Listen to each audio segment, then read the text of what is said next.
Well, I just want to welcome everybody. A bunch of people are jumping in right now. Some names I recognize, some I don't, but I'm glad you're here with me and Janessa on a Friday morning, last day of the conference. Yes, thank you.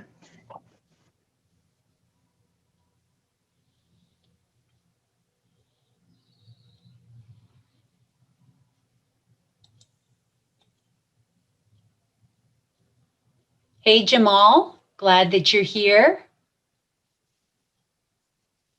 Hey, Elizabeth. You didn't even tell Hey, me you were doing this, but yes, it's great to see you. I'm glad that you're here. I've been seeing you at other breakout sessions too. So thank you Yes, so and much for being here to support us. I wouldn't miss it for the world. Hey, you're usually working with me, helping me out. I know. I get to sit back and be an audience now. Yeah, And I will be able to give you like that feedback, of course. thank you. Yeah. Thank you so much. And Yes. Caitlin, thank you so much. Our new director of our TRIO program is here, and Anaí, another member of our staff is here. Thank you so much for being here to support us.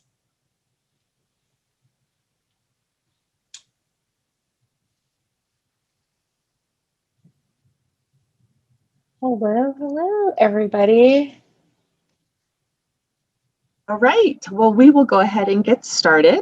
I'd like to introduce everybody to Janessa, is it Gordane? Gordon and Elizabeth Plante. They're going to be sharing on microaggressions today, and I'm pretty excited to hear this. My name is Mandy, and I work for the system office. I put this giant thing together. So I hope you all have been enjoying the conference. I know that I have. And with that, I'm just going to turn it over to the two ladies and let you introduce yourselves and get started. Great. Janessa, do you want to get started first? Yeah, sure. Thank you. I am Janessa Gordon. I originally started off as a TRIO student, an FRCC student, and I am now a peer mentor with TRIO. This is my home. So I love the team as well as the college system. We really include a lot of inclusivity and diversity within TRIO. And I love sharing that with other people. So nice to meet everybody. Thanks, Janessa. So Janessa is my coworker. My name is Elizabeth Plante, and I am the TRIO counselor for the SSS program at FRCC on the Westminster campus. And I am just coming off of a great opportunity to have been the interim director for about 7 or 8 months of that program. And our new director is here. Once again, shout out to Caitlin Luna, who is here supporting her team, her new team. Yeah, so we are, let me share my screen.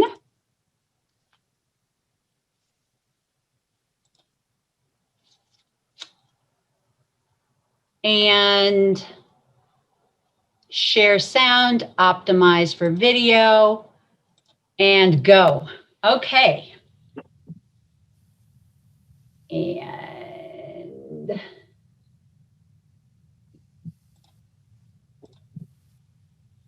all right, can you guys see my screen? Yes. Okay. Elizabeth, it's really kind of garbly looking for me. I think if you want to unshare, and when you share again, don't click optimize for video. Okay. I think that's what it is. All right. So I am trying to find you guys again.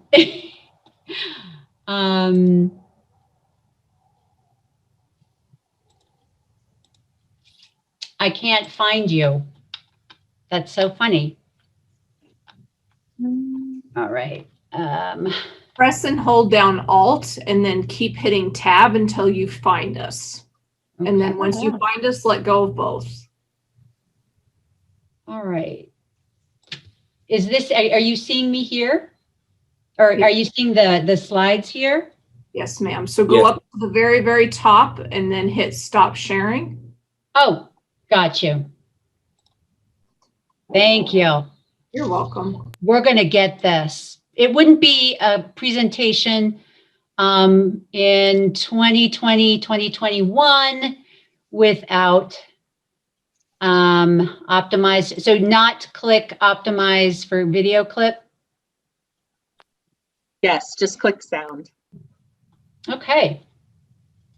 And now do you see the slides? Yes. All right. Okay, now do you see the full screen? Yes. All right, perfect. Thank you so much. All right, so so I want to just start us off by right away letting you know some expectations. This is not, I'm not going to be delivering, we're not going to be delivering a ton of information. We're going to be giving you some information, but we really want this to be interactive and much more of a conversation. As much as, you know, 70 people can have a conversation, but we do want there to be some back and forth, some engagement. And so we've built in some pieces where you will have an opportunity to put in some collective input, if you will. So we wanted to just put that out there. And when we have these conversations, you know, I just want to invite as much honesty and vulnerability as possible that's available to you, just as much as being interactive and engaging as much that is available to you at this moment on a Friday morning at the end of a conference. And I want us to keep in mind that there will be perhaps some disagreements. We might be all over the place on our levels of comfort in talking about microaggressions. And still, to keep in mind that I believe everybody here has a common vision, and that's that we want to do the anti-racism work that Dr. Kendi talks about in How to Be an Anti-Racist. And just to remind you that we're not here to call out racist, but to call out racism and to call in each other as helpers. To create a space, to create a world, to create a community, to create a department that feels safe, that inspires and enlivens everyone. I know that's why I'm here, and I'm operating from that assumption. And Janessa, do you want to go over the last 3 points? So feel free to engage by sharing your own thoughts and experiences. That's how we understand a lot of the ways that our world works and how to create that community within each other. This is we consider it a brave space. So when we have these conversations, you may get uncomfortable, but it's never going to be unsafe. And then as well as we want you to bring awareness to that discomfort, and we're going to join together and just be uncomfortable together. Okay, so I want people to feel free to unmute and ask a question. Please write something in the chat.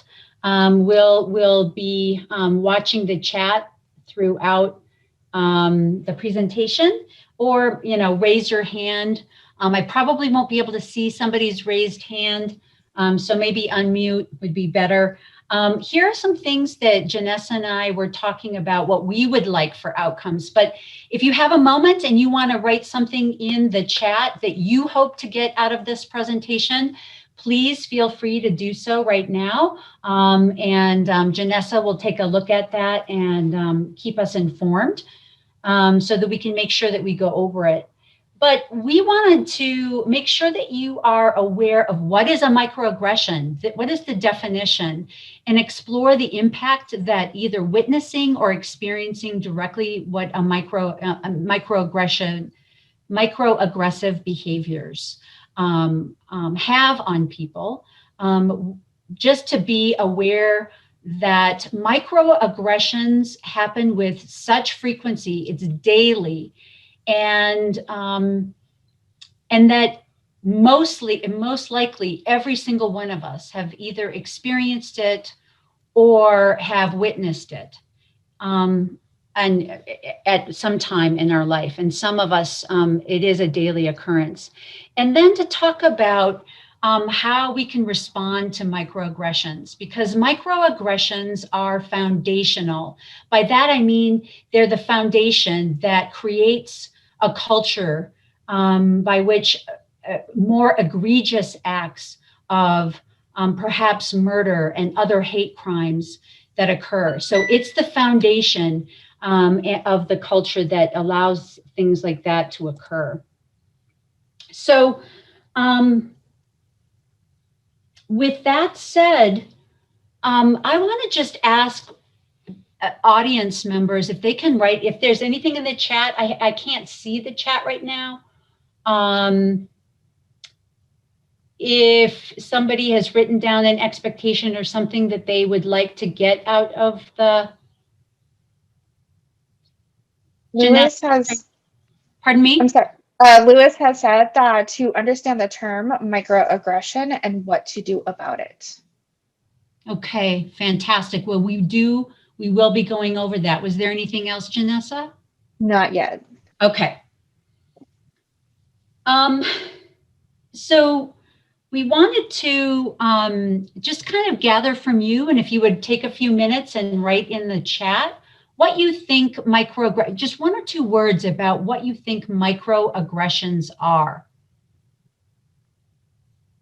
There was another one that says to enhance my cultural awareness when working with all student audiences and colleagues. Okay. I think we might be able to cover some of that. So when I say the word microaggressions, what is a word, two words that come to mind? Microaggressions, daily reminders that you do not belong. Another one was microaggressions are actions or attitude that separate, not unite. Veiled insults. They are subtle insults towards people, towards a race or a group of people. Microaggressions are small enough that the aggressor doesn't realize that what has happened, but they add up over time to contribute to a larger experience of marginalization, a progressive drip of slights and possibly sarcasm that deal with EDI areas, implicit stereotypes. That's a great description. I often say it's death by 1,000 cuts, but a constant drip. Is there more? Oh, there's a lot. Please leave stated in other words or terms, backhanded compliments, comments that are maybe not intentionally hurtful but do cause harm to the individual. They can build up. Subtle behaviors, comments that insult, negative attitude behaviors towards stigmatized groups. Also, just so you're aware, we can see your notes too. Yeah, I don't. I'm sharing the wrong screen, and I can unshare and share the right screen. Okay. But why don't I do that? Okay, and I'll just finish reading. Subtle discrimination against marginalized identities and people. Stephanie is wondering what EDI is. And then there's a couple more. Intentional or unintentional comments or actions that make or feel lesser. Acts of implicit bias that hurt others without the aggressor being aware. When meeting someone for the first time, saying, I'd shake your hand, but these days that is considered rude, immediately makes one feel put off. Okay, those are really, what I heard was some excellent examples of microaggressions. And also you were very thorough in describing what are common to microaggressions. So some of the examples I heard were, yes, verbal, behavioral, or environmental slights, something that is in the environment. I think you mentioned that in your comments that they're often unintentional. However, there is an impact that we need to be acknowledge responsibility for, even if the act is unintentionally hurtful. They're often automatic. They don't come from a place where it's conscious behavior. Usually it has to do with implicit bias. They occur daily, often in brief instances. That description of the drip, drip, drip was very appropriate. And that it communicates something hostile, something derogatory, something negative about one's social identity or one's culture. And lastly, it perpetuates a worldview of supremacy of one group over another, white supremacy, supremacy of being an English speaker rather than a Spanish speaker, for example. And one of the important things I think is to point out is there's 3 different kinds that we came across in the literature of microaggressions.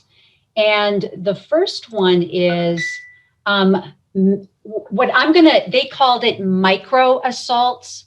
I'm going to call it macro aggressions. And Janessa is going to go further into the definition. Definitely. We see a lot of micro assaults or macro aggressions. This is overt. This is something that we see when we think about microaggression. We also understand that this can be deliberate, explicit, and a conscious choice to be said or done onto somebody else. It is with the intent to cause harm, to hurt, oppress, and discriminate. Just like Elizabeth had mentioned, there's nothing micro about it. I have an example. My son is half white, and so I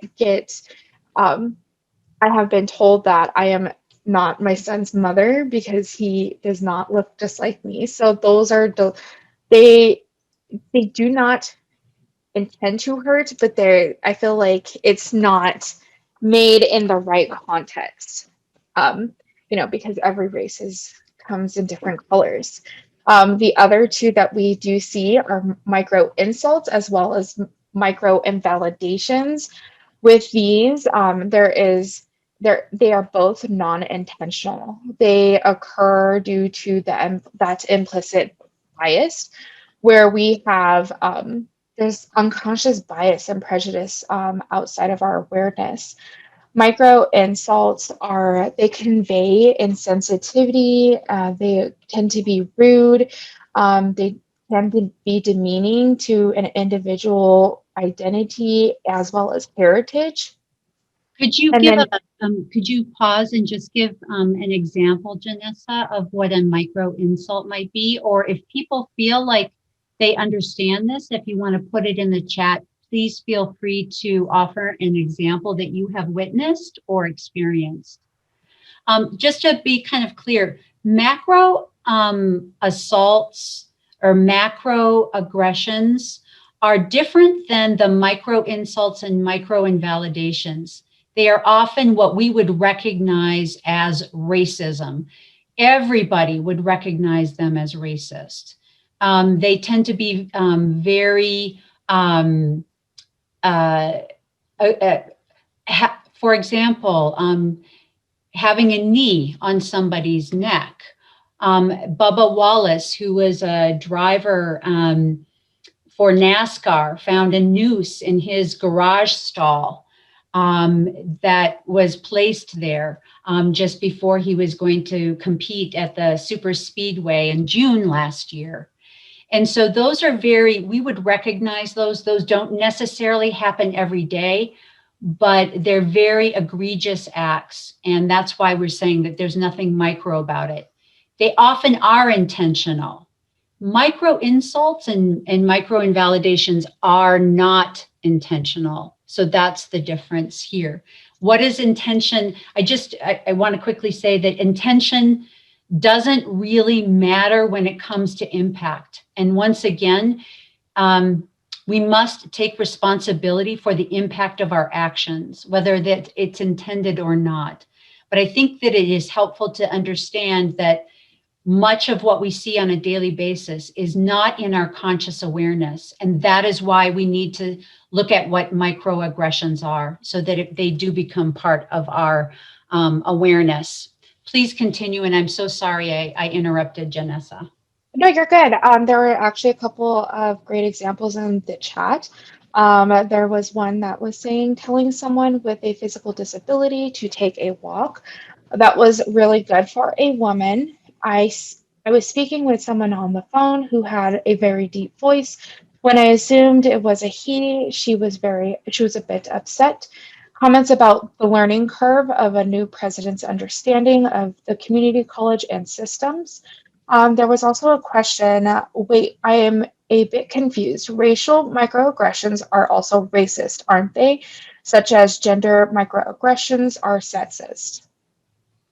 That is correct. Whoever wrote that comment is yes. I apologize for any confusion that we may have caused. This microaggressions can be they're rooted in a bias. And that bias could be about gender, it could be about race, it could be about homophobia, it could be based on ableism. So yes, is the answer to your question. I hope that that's clear. Assuming gender, assuming someone's sex at birth.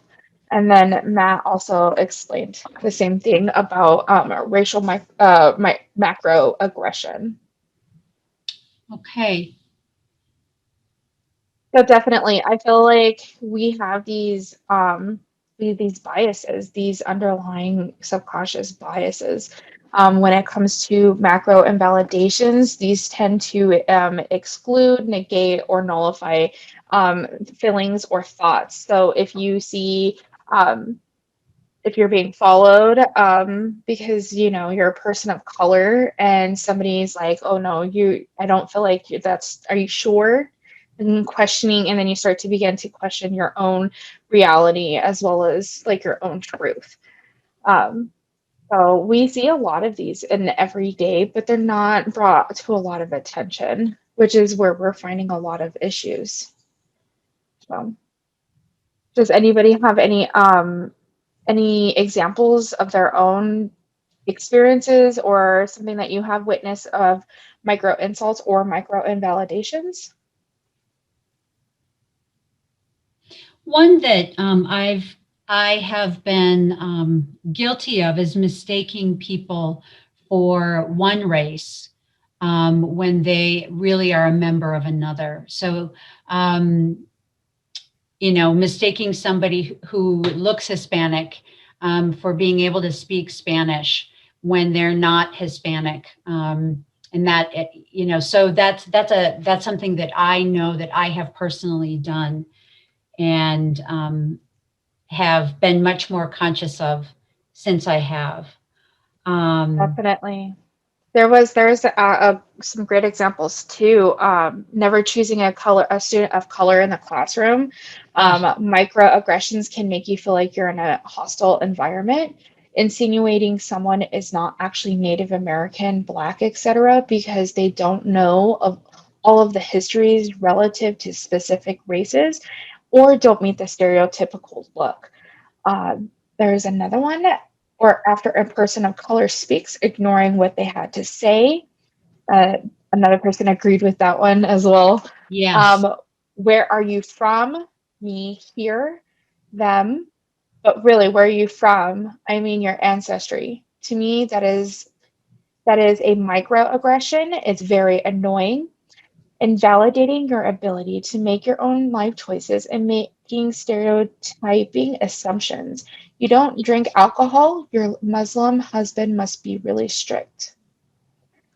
Really good examples. I can also draw upon my own experience where I was a targeted group when I was a director of a rape crisis center, and I often sat at the room with policymakers and decision makers that were not of the same gender. And sometimes I was the only woman in the room, and I would make a suggestion, or I would offer up an example, and they would often, it would be silent. It would fall on silent ears.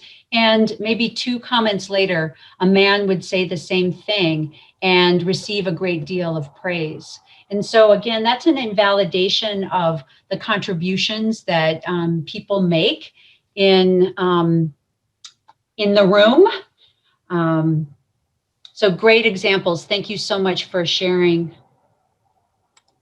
Now, We'll have great ones. Yes, yeah. thank you. So why is this important? Why are microaggressions important to look at? Why is it important for us to take a look at microaggressions and understand the, microaggressions? Well, the reason is that they exist on 2 continuums. One is our ability to recognize an aggression when it happens is, and the sheer number of times that this occurs throughout the day, throughout the year, throughout one's lifetime. And because microaggressions are low recognition but high incidence, if left unchecked, if nobody is intervening, they are foundational for larger, more egregious acts of macroaggressions, and perhaps murders, and perhaps deaths. And there is a system in place for us to deal with those macroaggressions, but there is no system that really is in place for us to address, to recognize microaggressions, and to act and intervene and check microaggressions. And so if left unchecked, if we do not intervene, people will go up the continuum to macroaggressions. This is what we know from the research, is that if the bad news is that they happen every day. The good news is we can do something about it. If it happens every day and it is as common as we think it is, then there's something that we, as people who are moving into allyship, who are moving into accomplish, we're moving away from being a passive bystander and into being an active bystander, an active ally. Then there is something we will be given an opportunity to address these microaggressions every single day. And so, go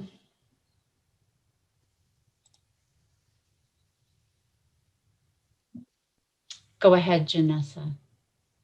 So one of the ways that we're able to see these occurrences is a lot of people tend to see it woven into, humor, a bit of humor. And that way we can take a look at this with a lighted heart, but also understand that this is a daily occurrence. There is a video that we are going to share. There were a couple of comments made in the chat that I also did want to bring up, Elizabeth. There was a comment about white-splaining as well as mansplaining. And there were 2 questions pertaining to that. There was one that says, but isn't white-splaining a microaggression to any of us who are white? Or is it just a white thing? As well as there was another one that explained that mansplaining is a very offensive term. So, and I don't know if you wanna touch on that a bit. So I didn't understand the first question about white-splaining. Was there a question in there? I understood that there is, that white-splaining could be a microaggression, absolutely. But I'm not sure what the question was. I can't see the chat, I'm so sorry. Oh, no, you're good. So basically they're trying to see if white splaining and mansplaining are also microaggressions or micro insults or micro invalidations.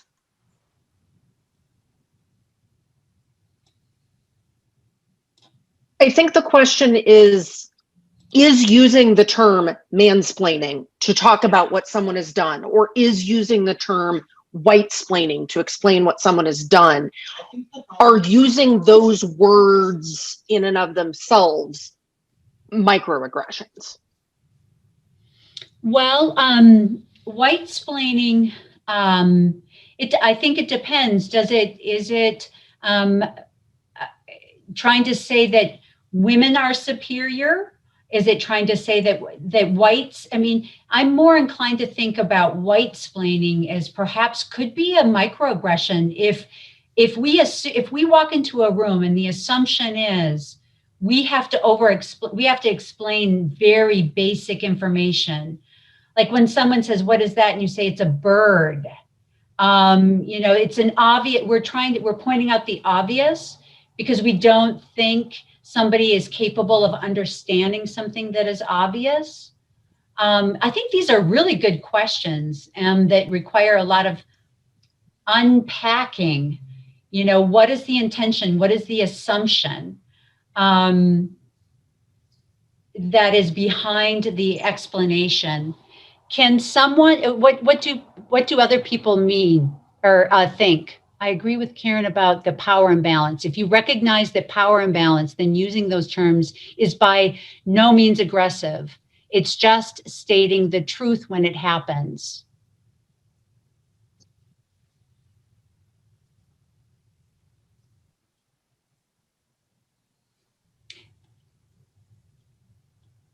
And I think it's going back to that point about when a person of color says something in a meeting, or a woman says something in a meeting, as Elizabeth used in her example, and like nobody in the group reacts until someone who is in whatever the dominant group, right, generally that tends to be white male, reiterates that assumption, reiterates the exact same point, and everybody is all of the sudden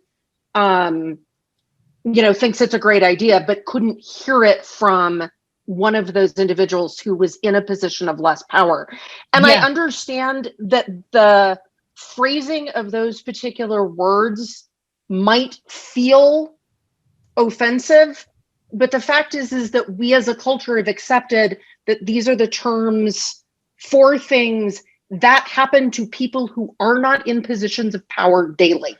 And you might be offended by them, but it's not the same as the actual harm that's done by the actual action that's happening.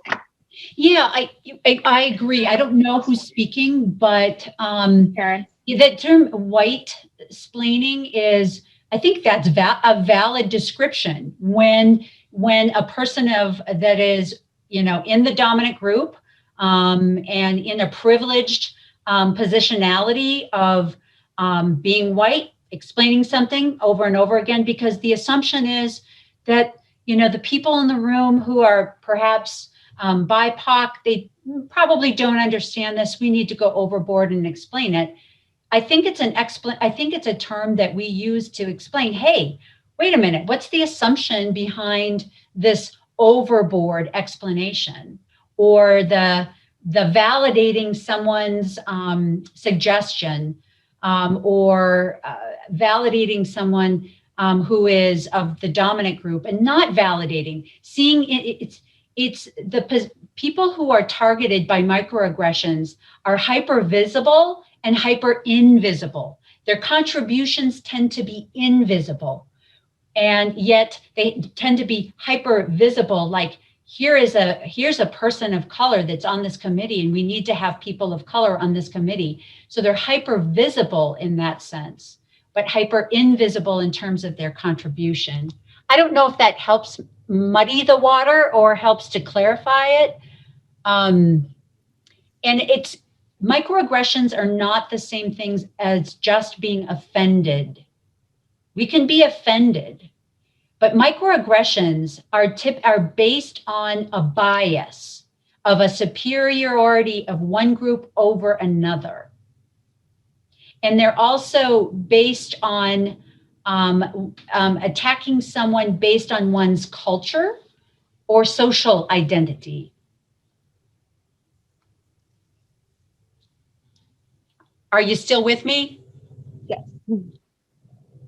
There's a, great conversation within the chat. There was someone had also mentioned generational. A multi-generational classroom creates opportunity for microaggressions. Age comes with lots of assumptions about being young or old. Oh, that's a great comment. There was also one more, non-Indigenous person to Indigenous person. So what kind of Indian are you? The non-Indigenous person immediately tells Indigenous person that their great-grandparent was a Cherokee. Oh, yeah. You know, I was going to show you this, this video, but I think some of you may have already seen it. And a lot of what we were going to discuss from this video, you have already discussed. Or would you like to see the video? It's filled with microaggressions, and it might seem like it's over the top or far-fetched. But when I have spoken with people who have been targeted of microaggressions, they unanimously have said that they have experienced some of the comments, if not all of the comments in this video. Would you like to see it? Kim says yes, please. Okay. Please indicate to me if you can hear it and see it. I have pressed closed captions. Yes. Hi there. Hi.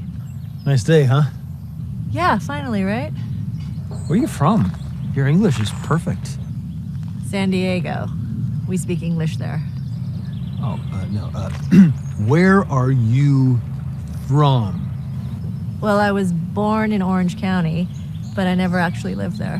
I mean before that. Before I was born. Yeah, like, well, where are your people from? Well, my great-grandma was from Seoul. Korean. I knew it. I was like, she's either Japanese or Korean, but I was leaning more towards Korean. Amazing. Yeah. Hamshasina. There's a really good teriyaki barbecue place near my apartment. So I actually really like kimchi. Cool. What about you? Where are you from? San Francisco. But where are you from? Oh, I'm just American. Really? You're Native American? No, just regular American. Oh, well, I guess my grandparents are from England. Oh, well. Hello, Governor! What's all this then? Top of the morning to you. Let's get a small tea. Double, toil and trouble. Mind the gap! Beware Jack the Ripper! Bloody hell! Pip pip! Cheerio! I think your people's fish and chips are amazing. You're weird. Really? I'm weird? Must be a Korean thing.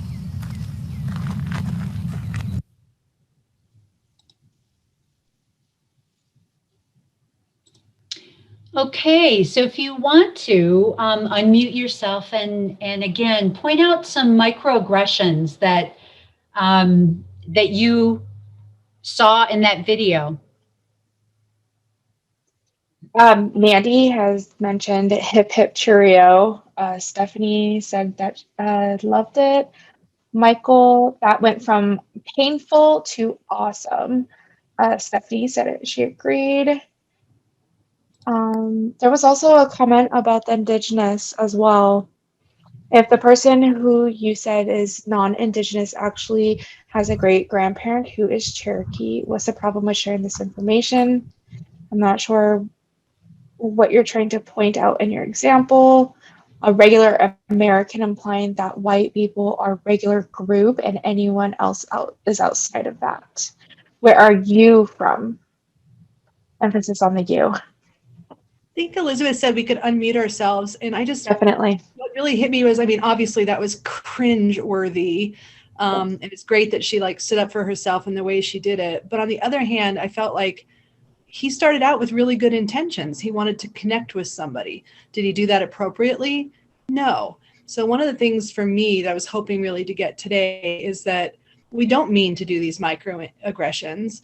That's not our intention. And when they happen, how do you deal with that effectively, with compassion, with thoughtfulness, with insightfulness, but not, the only resolution can't be a proverbial slap in the face and walking away. You know, how do you confront these things when they happen with grace, and turn it into a learning situation and something that can be resolved, you know, peacefully, and that you walk away feeling good about the situation rather than offended or reprimanded. Is that Lorraine? Yeah. Okay, thank you for your comments, Lorraine. And that is the critical question that I'm hoping we could get into. I don't think we have time, sadly. Or actually, when does the session end? I don't know. It technically ends at 11:55. Hold on, let me look. It technically ends at 11:40, but there's no one following you. And if you're not joining a functional group later, this is actually the last meeting of the day. So I think you're welcome to go over if you need to.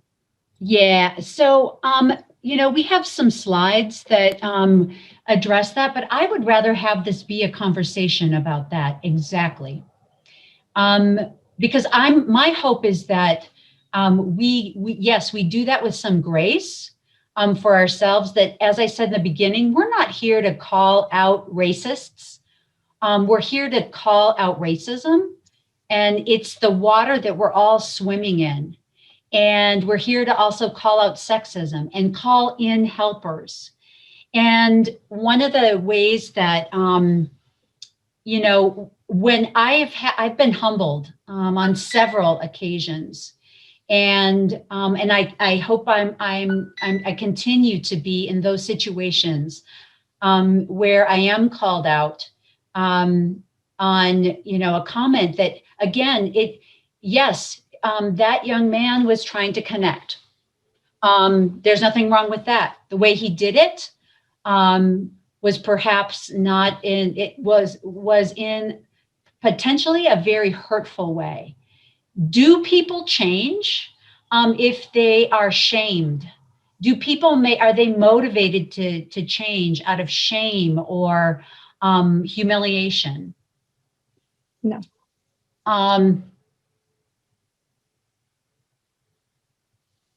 Okay, there's another conversation, I'm sorry, that's happening in the chat that now that I can see it.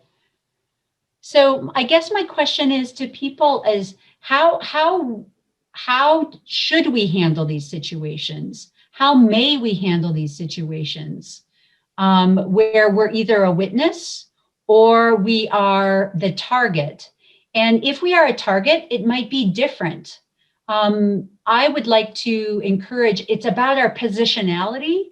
And if we are in the group of privilege, how might our response to something we witness be different than if we are in the target of it?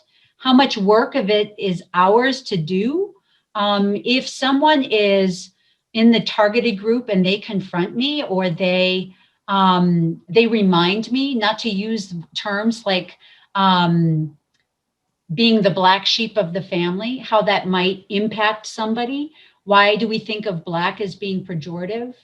That might be different, you know, that's a gift that they're giving me.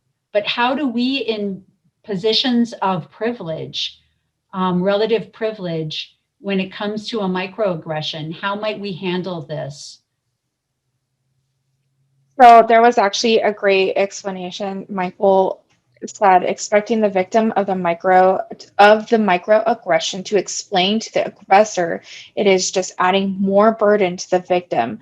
We, or I, and the dominant party need to point them out and raise awareness, which I agree. I definitely do agree with that.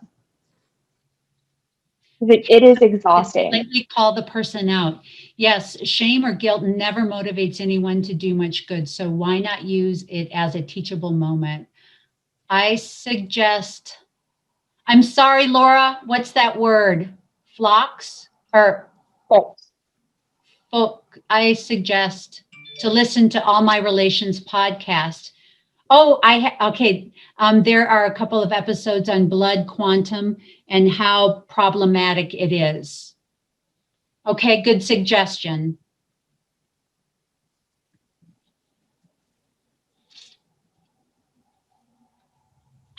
So let's just look at this person's example. How might be another way, like if you witnessed that young man going up to the young woman, saying those things, what might you do? What are some options that each of us could do?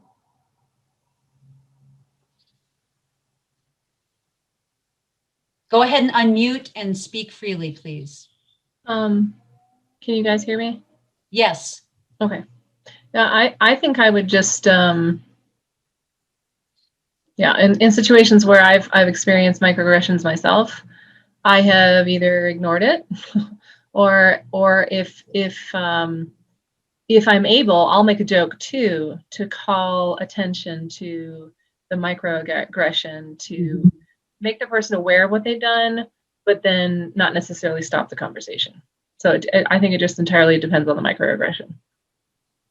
Yeah, and especially once again, if you're the target of it, you might not have the bandwidth, nor might you want to. But if you do, that's a gift to the person that is being microaggressive. Another person says, ask the person by what do you mean by that? What exactly, what's, why are you assuming I'm not from here? So asking questions and remaining curious that way. Any other suggestions that people want to jump in? Anna, I see you kind of raising your hand. I think it's also important to think about the person who is having this directed at them. It's seeing the woman and the man on the trail, maybe my first impulse is not to direct information at him, but to go to her and say, hey, is this guy bothering you? Because she's really the person who needs the most support. And if he hears that, it might help him get the clue. Yeah, that is legitimate. Because one of the things that, I think about before I decide to act is what's the impact on the person who is targeted? If I decide to intervene and say something, what's the impact on that person? Will they resent me? Will they be upset? Do they want to just ignore it? Do they want to just go away? Maybe they don't want anything to happen from it. And so I might be inclined to reach out to the person who is targeted and say, hey, I saw that and I was really uncomfortable. And, how are you doing with this? That's where we move from the witness to the ally to the accomplice. You want to say more about that, Janessa, please? So when we see things and we don't do anything about it, we're just a witness to it. And then being an ally is helping others, but also moving from that transition from the ally to actually doing something and creating that space to be able for others to be able to speak or share their experiences. That's that accomplice. Creating that space where you're saying that you would like to walk up to that individual on the trail. That's that movement, that transition from witness to ally to accomplice. Okay. There's some great points being made in the chat. We must keep in mind that it's often difficult for BIPOC people to confront those microaggressions because they are addressing somebody who has more power than they do, or directly has more power than they do in that moment.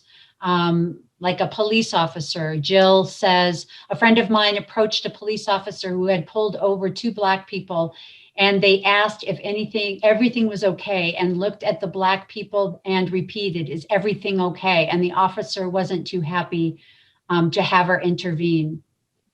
So what a great example of, people in a position of relative power jumping in and saying, I'm witnessing this. I'm here. I'm present. I heard about that happening a couple of times on the way to Boulder. I saw some people. I saw an officer pull over a car of people of color and some other cars stopping by. And I mentioned this to a friend, and a friend told me that they were making that routine, that they were just saying, we're going to be a witness to whatever happens here. We're going to make sure that our presence is known.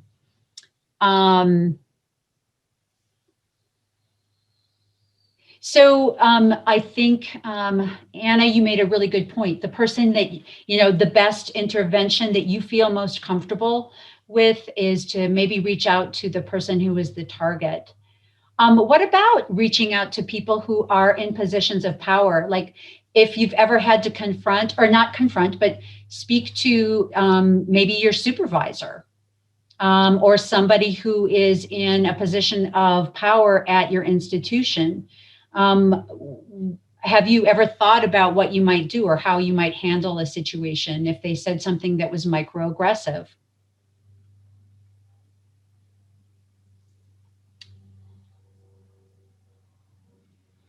Anybody want to jump in? I'm going to share right now. My name's Christina Carrillo. I'm with the Department of Higher Education.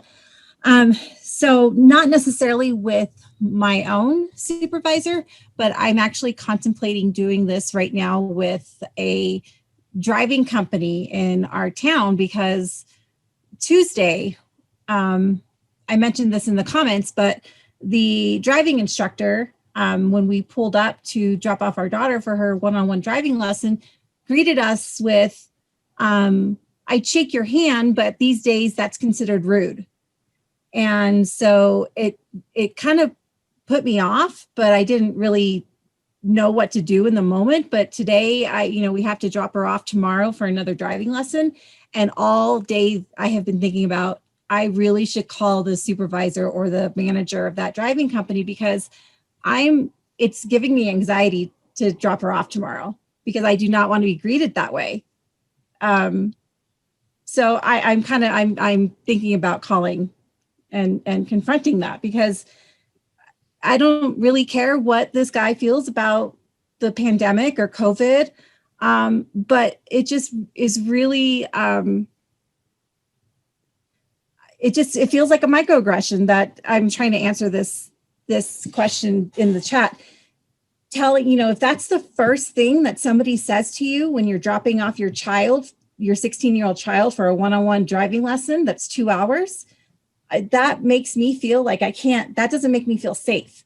That doesn't make me feel like I want to leave my 16-year-old child with this person who's going to go driving around to teach her how to drive. Yes. So it might sound intentional, but it doesn't make me feel good.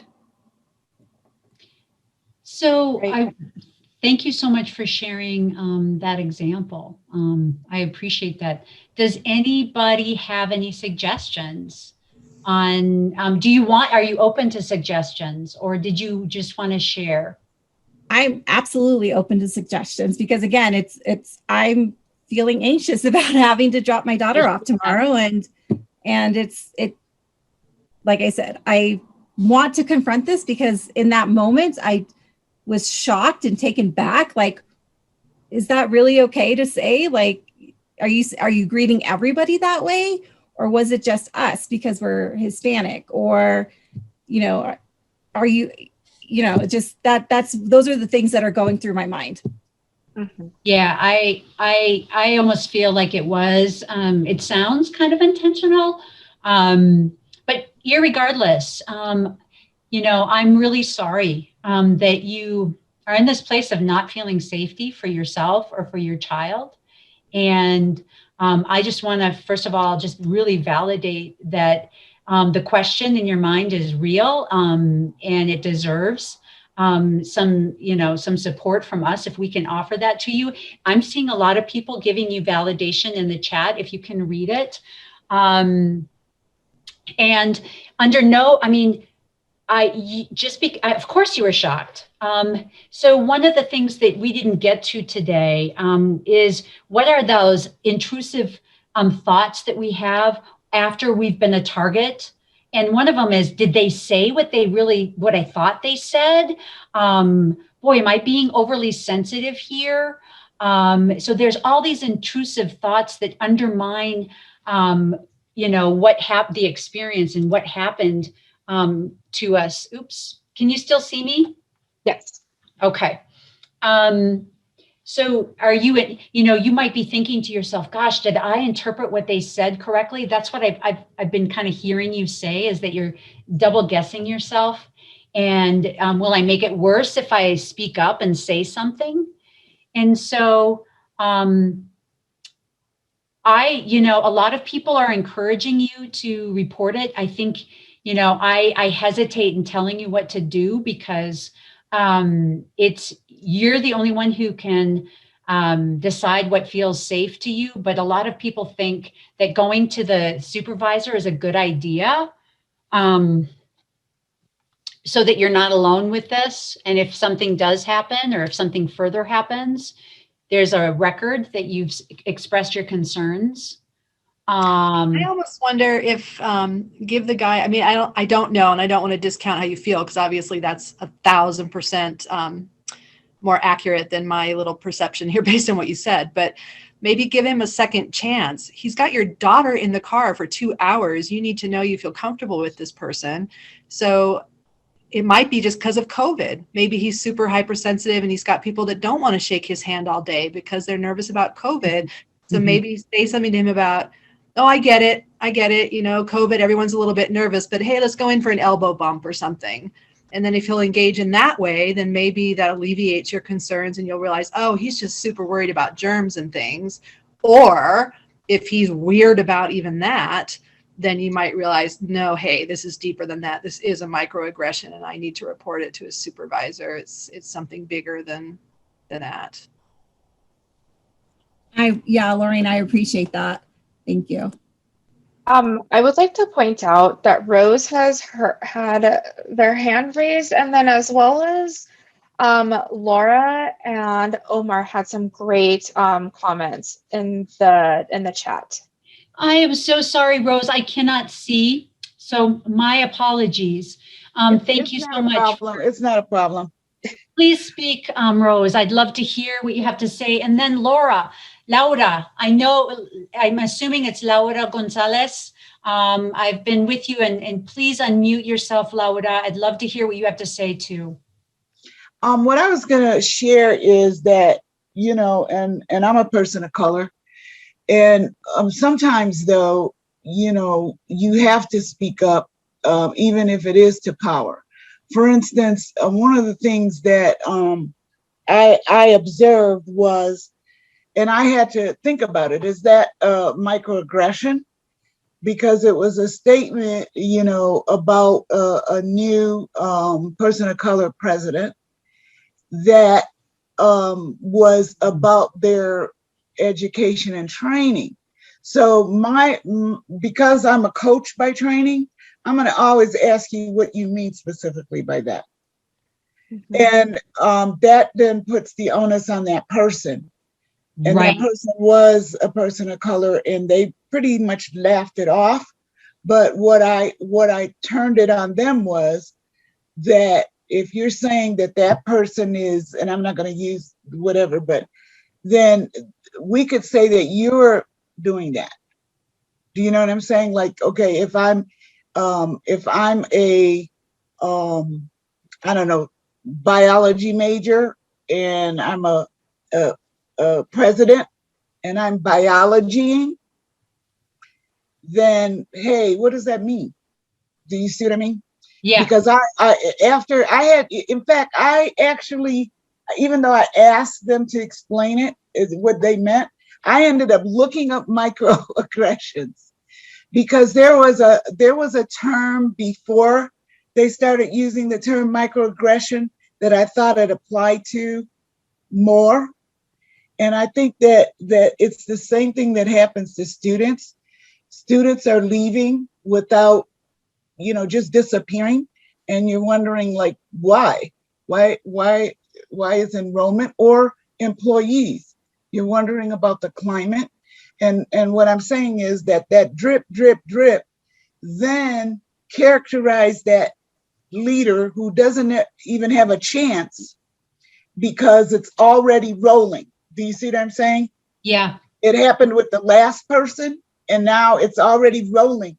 And I'm not sure if it's intentional or not. I think it's intentional, unless you check it. If you check it, then they're less likely to continue it. But I noticed that person continued it in a different light. Do you see what I'm saying? The concern that I have is that you're doing it to a staff. You're saying things in a staff meeting, and it's impacting more than like somebody that would. It's affecting other people and characterizing people, and so if you don't check it, it doesn't have to be aggressive on your part, but you're impacting a whole group of people. Yeah, that's right. You know what I'm saying? Yeah, that's I didn't address that in a former situation in reporting, and I regret that, because that vice president is gone now through that drip, drip, drip. Now, there's probably personnel things that I don't know about. That's okay. But the things that I observe. So that's, and then what I said in the chat was, I think emotional intelligence is a way for people to do their own work in that, because self-awareness, it is part of doing that work for, or it should be for doing that work for equity, diversity, and inclusion within yourself. Because even as a person of color, I have implicit biases as well. Self-management, then it's going to come, how you're going to behave, your behavior. And then social awareness, how is that permeating out to, the way that you socialize. And then finally, relationship building. And I add organizational development. The reason why I say that is, if you take that assessment, you will see the areas that you need to work on. And, so if it's coming up about self-awareness, then you have some work to do, because that impacts everything. Yeah. So, Rose, you are so bringing up so many great points.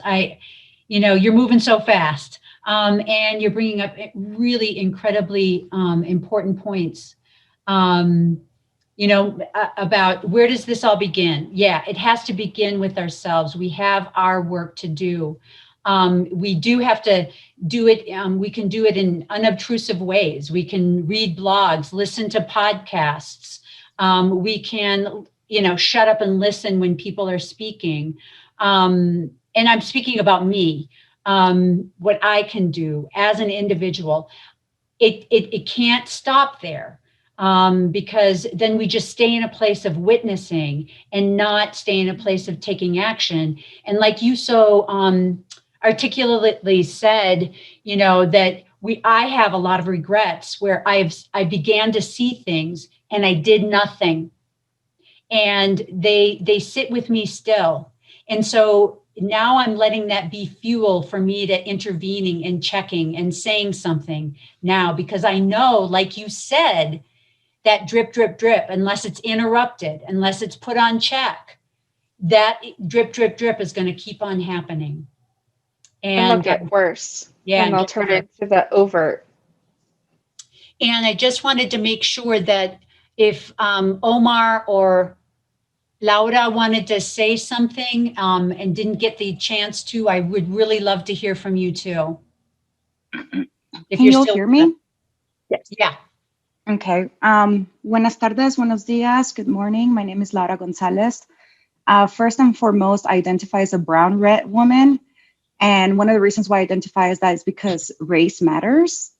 And I think it's important to start all of us, right, really addressing how race plays a role in our everyday lives, either by taking power from us or giving us power.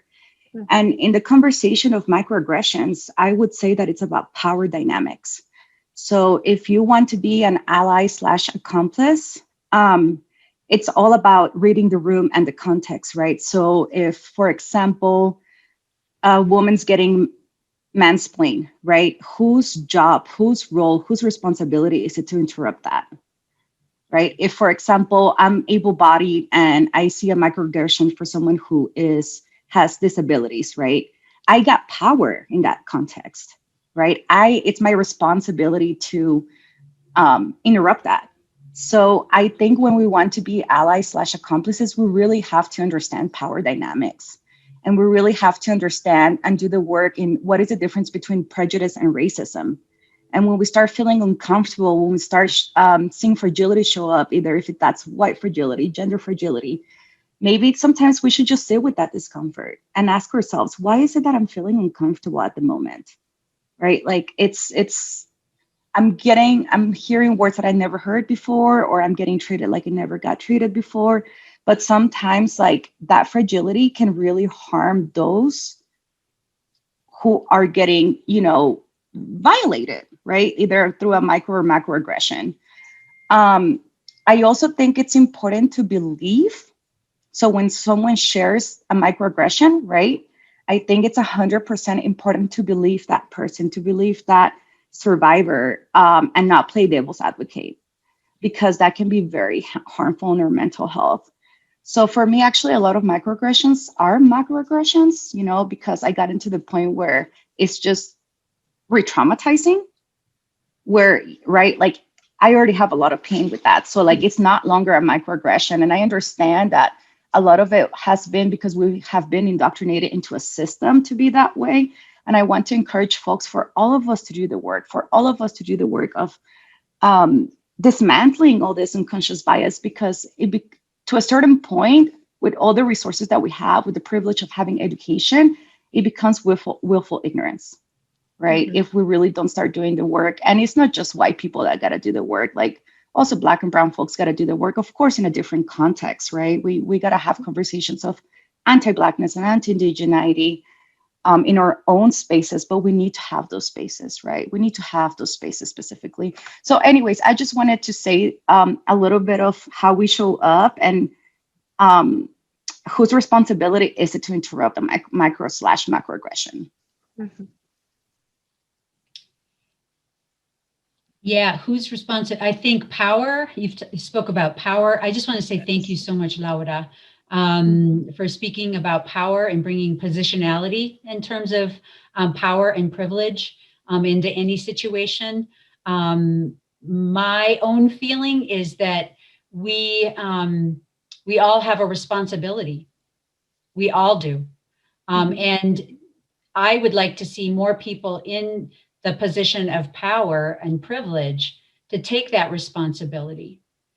We have more bandwidth because we are not targeted in that. And as you brought up as well, the issue of being traumatized and living with that trauma, that your body is expressing trauma for something that is happening out here that you did not create, that you were not part of.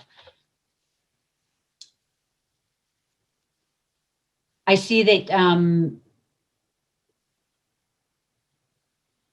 I think you can see the chat, Laura. A lot of gratitude for sharing your perspective. And I agree that we all need to, I often just tell people, my friends who are white, and say, but I'm really uncomfortable and I don't like how they're bringing it up. And I always say it's our responsibility to build in our capacity for sitting with discomfort, that we just have to learn to build a capacity to sit and listen with it. So I appreciate everything that you said and for bringing that up. Does Oscar want to say anything?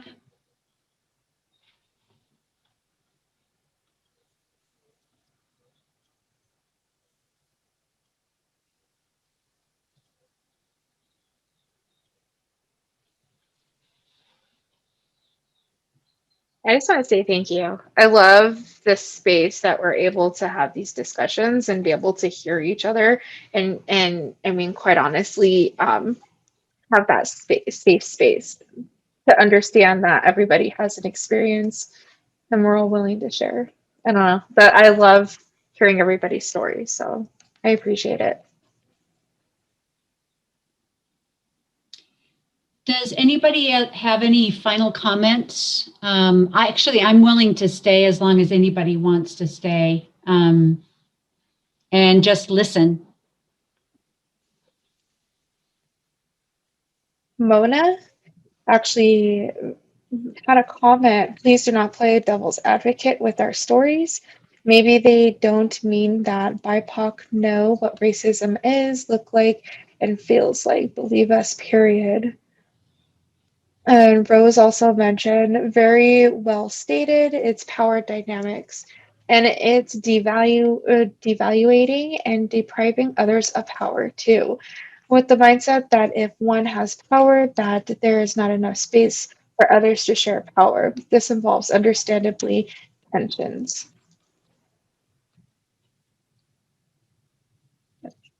Good point. Thank you, Mona, for reminding us to just believe. Believe people. As a director of our Rape Crisis Center, there were so many times that survivors were not believed and taken seriously. And I saw it's not equal, it's not the same, but I saw the devastation and how it silenced survivors over and over again because they were not believed. And it almost became the fact that they weren't believed by people that they trusted and that were supposed to believe them was a worse offense to them than being raped or being molested. It's the not being believed.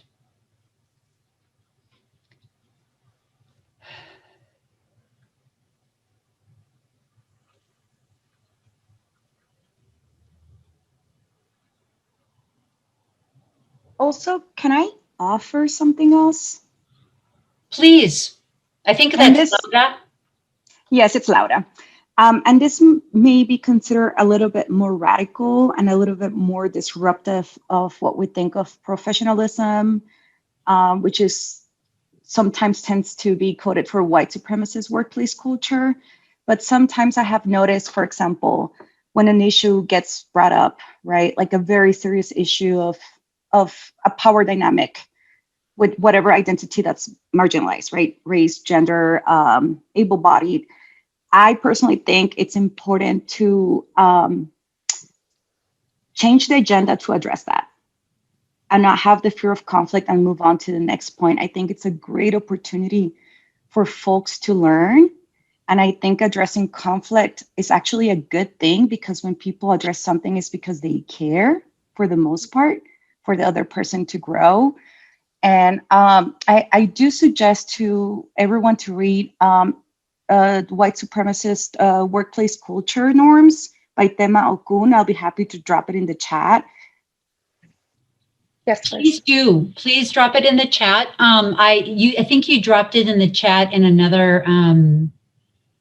another breakout session, and it's really good. It is, and I think you both have done a great job. And usually I am very afraid of speaking up because I have faced consequences in the past for who I am and the way that I speak up. So I appreciate that you're holding this space, and I appreciate the people, interrupting a lot of comments that may have triggered a lot of us because we have a lot of trauma happening due to our experiences. So thank you for facilitating this, Elizabeth and Janessa. Thank you. Thank you, Laura. Want to offer space for anybody else who wants to say anything?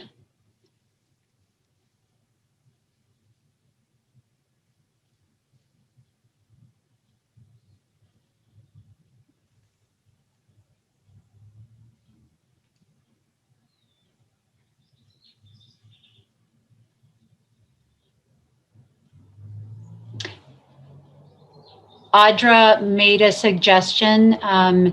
If you're a person of privilege, I recommend listening to Jeffrey Kass's keynote address from yesterday morning.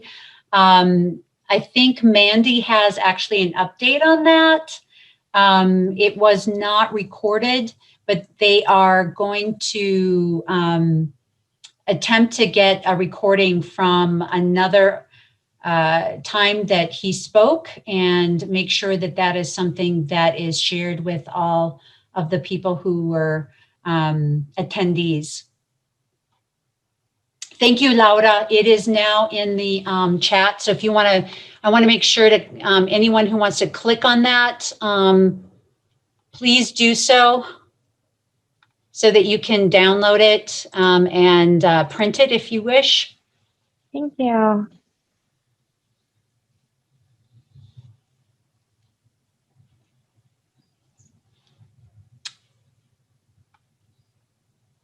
And Laura, this second article, tell me about the second article, please.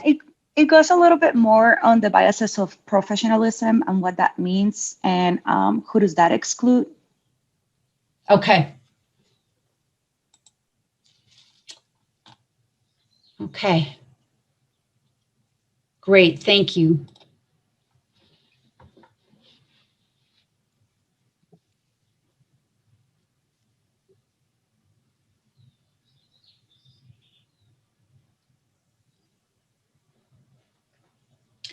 I just wanted to say, again, thank you for all participating, sharing, offering your point of view, for bringing in power and the concept of power and how critical it is to conversations like this. One of the things that Janessa and I forgot to mention is that these conversations have been an ongoing issue. TRIO is a program that is deeply committed to creating community and creating a community that feels safe for everybody. And so while that is not new, after witnessing the murder of George Floyd last year, I and Janessa and some other members of TRIO staff said, we cannot ignore this. We cannot pretend like this doesn't have a global impact on not only, our state, our institution, our department, and we didn't want to have siloed conversations. So I made a commitment to having an ongoing series of conversations with students and asking students if they wanted to have ongoing conversations with themselves, to create a space where it was just BIPOC people, people that were participants in the program, if they wanted staff, if they just wanted students. And so we had a series of students offer those. I offered those conversations, and looking at microaggressions was the foundation, because we felt like it was microaggressions because of the commonality, because it's it's the foundation that a culture of racism can flourish if left unchecked. And so we really wanted to better ally with each other in whatever the microaggression was. And we wanted to have these hard conversations. And so some of this presentation, half of it we didn't get to, but more important things happened because it was really this opportunity for us to learn from you as well. But so I really appreciate, these conversations are going to continue. I really appreciate your sharing, your contributions, and I, want to offer again any time for anybody who wants to say anything. Other than that, it looks like half of us have signed off, but I'm still here. But if people are good, I want to give you permission to, to say, hey, take care of yourself. Life is going on. And thank you very much. And Janessa, do you have anything that you want to say? I just appreciate the openness and the honesty. I feel like as a person of color, it is difficult to have these conversations. It is exhausting sometimes, very mentally and emotionally. Um, so being able to be given this space and to be heard is important to me, and to have everybody else being able to share and ask questions from privilege as well as from positions of oppression. I feel like this is giving us the dynamic that we've I mean, people of color have been asking for, and we're also able to hear from a different perspective as well and remain open-minded. Um, I mean, like Elizabeth has stated, like Trio's been doing this, but I feel like it's been the one space that I've been able to have these conversations and get something from it, instead of feeling depleted. So I do appreciate everybody being able to discuss and share and listen. I learned a great deal today too, so I appreciate it.